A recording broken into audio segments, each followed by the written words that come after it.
दुख में रखता है, तो कष्ट सह करके वो पढ़ाई करता है, उसके बाद उसको सुख की अनुभूति होती है। तो ऐसा नहीं है साथियों कि संसार में दुख है, दुख के बाद सुख का रास्ता ऑटोमेटिक खुल जाता है। तो अभी जो हम अष्टांगिक मार्ग पर चर्चा कर रहे थे, अष्टांगिक मार्ग एक वैज्ञानिक प्रक्रिया है।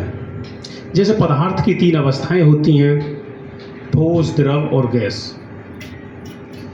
ठीक उसी प्रकार हमारा शरीर भी उसी प्रकार बना हुआ है। बुद्ध ने अपने आर्य अष्टांगिक मार्ग को, यानी कि इस पूरी काया को, जो मन, शरीर और वाणी तीनों से मिलकर बनी है, उस काया में एक संतुलन आ जाए। तो तथागत बुद्ध ने इसको 3 भागों में डिवाइड किया है, मन, शरीर और वाणी। उसके लिए बुद्ध ने शील, समाधि और प्रज्ञा 3 शब्दों का प्रयोग किया है, जैसा कि अभी अष्टांगिक मार्ग में आपको बताया गया है।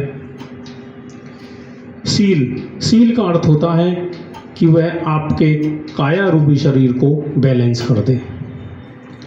अब यदि व्यक्ति शील का यदि उपयोग करेगा, शील के इसमें 3 पायदान होते हैं। पहला है सम्यक वाणी, दूसरा है सम्यक कर्मांत और तीसरा है सम्यक आजीविका। सम्यक वाणी, यदि इसमें व्यक्ति अपना बैलेंस बना लेता है तो कभी भी उसको किसी भी तरीका की यानी कि दुख नहीं हो सकता, कोई समस्या नहीं उत्पन्न हो सकती। जैसा असत्य ना बोलना, असत्य बात ना बोलना, दूसरा निंदा या चुगली ना करना, कठोर वचन का प्रयोग ना करना, निरर्थक बात ना करना, ये सम्यक वाणी में आता है। दूसरा सम्यक कर्मांत। सम्यक कर्मांत प्राणहिंसा से व्रत रहना, चोरी से व्रत रहना, व्यभिचार से व्रत रहना, चुगली से व्रत रहना और नशा ना करना। और तीसरा है सम्यक आजीविका। सम्यक आजीविका, जो आजीविका है हमारी कैसी होनी चाहिए? सम्यक होनी चाहिए। तथागत बुद्ध ने इस चीज़ को स्पष्ट कहा है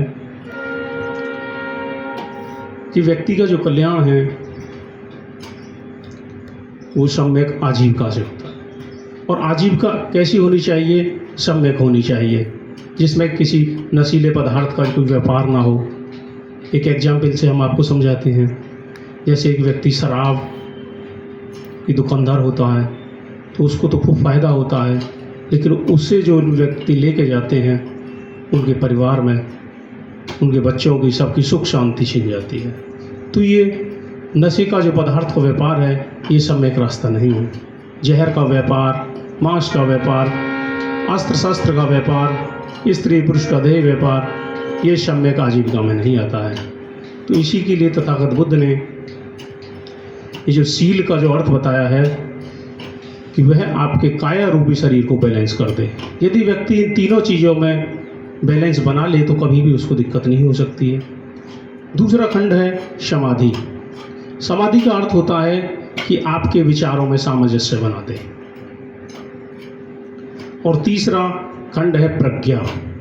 प्रज्ञा का अर्थ होता है कि आपकी सोच, दृष्टि को संयम कर दे। आपकी वाणी है, वाणी आपकी एकदम मधुर होनी चाहिए, तभी आपकी सोच और दृष्टि संयम होती जाएगी। बुद्ध ने शील, समाधि और प्रज्ञा के 3 स्तंभों में 8 प्रकार के अंगों को जोड़ा है और यही 8 प्रकार के अंग अष्टांग आर्य अष्टांगिक मार्ग कहलाते हैं, जो एक मनुष्य को श्रेष्ठ बनाने के लिए, उसे महान बनाने के लिए प्रोत्साहित करते हैं। तो साथियों, आर्य अष्टांगिक मार्ग जो पिछले हफ्ते लगातार इस पर कंटिन्यू चर्चा हो रही थी, इसको मैं थोड़ा शॉर्ट में आपको स्पष्ट रूप से समझाया हूँ। और व्यक्ति की जो आजीविका है वो एकदम सम्यक होनी चाहिए। हमको ये चारों जो आर्य सत्य बताए हैं अभी, व्यक्ति को इनकी पूरी तरीके से समझ होनी चाहिए। इसके बाद तथागत बुद्ध ने चौथा जो आर्य सत्य बताया है कि दुख निरोध मार्ग, अर्थात दुख के निवारण का उपाय है। तो तथागत बुद्ध ने दुख के निवारण का जो उपाय अष्टांगिक मार्ग बताया है और हर व्यक्ति को अष्टांगिक मार्ग का पालन करना चाहिए। इसी के साथ मैं अपनी वाणी को विराम देता हूँ और संचालक महोदय से निवेदन करूँगा कि आएँ और धम्मदेशना कार्यक्रम को आगे बढ़ाएं।